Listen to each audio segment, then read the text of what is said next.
Praise the lord. ఎడారిలో సెలయేరులు. ఫిబ్రవరి 12వ తారీఖు. నీ పరలోకపు తండ్రికి తెలియను. మత్తయి సువార్త 6వ అధ్యాయం 32వ వచనం. మూగ చెవిటి పిల్లల ఆశ్రమంలో ఒక ఆయన ఆ పిల్లల వినోదం కోసం కొన్ని ప్రశ్నల్ని బోర్డు మీద వ్రాస్తున్నాడు. పిల్లలు హుషారుగా వాటికి జవాబులు రాస్తున్నారు. ఉన్నట్లుండి ఆయన ఈ ప్రశ్న రాశాడు: దేవుడు నాకు వినడానికి, మాట్లాడడానికి శక్తినిచ్చి మీకు ఎందుకు ఇవ్వలేదు? ఈ భయంకరమైన ప్రశ్న చెంపదెబ్బలాగా వాళ్ళ ముఖాలకి తగిలింది. ఎందుకు అనే ప్రశ్న వాళ్ళని ప్రతిమల్లాగా చేసేసింది. అంతలో ఒక చిన్న పాప లేచింది. ఆమె చిన్న పెదాలు వణుకుతున్నాయి. ఆమె కళ్ళల్లో నీళ్లు నిండుతున్నాయి.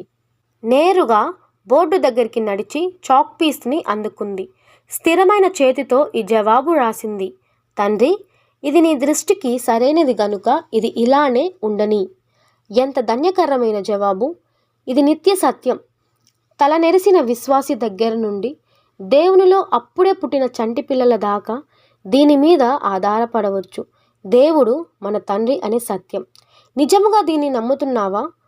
నువ్వు నిజముగా ఈ సత్యాన్ని నమ్మితే నీ విశ్వాస విహంగం అశాంతిగా అటూ ఇటూ ఎగిరిపోక తన నిత్య విశ్రాంతి స్థానంలో గూడు కట్టుకొని ఉంటుంది.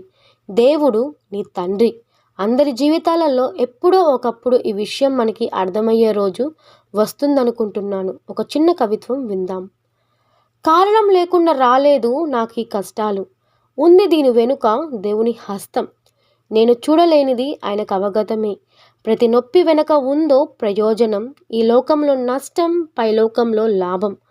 అల్లిన వెనక వైపు అంతా దారాలు, అల్లిబిల్లిలాగా ముందు వైపు అంతా అందంగా కళాకారుని కలలు పండిన కళ. ప్రభు, నువ్వు చిత్రకారుడివి. నీ ఆకారం ముద్రించు, నీ మహిమార్థం నా మీద. Praise the lord.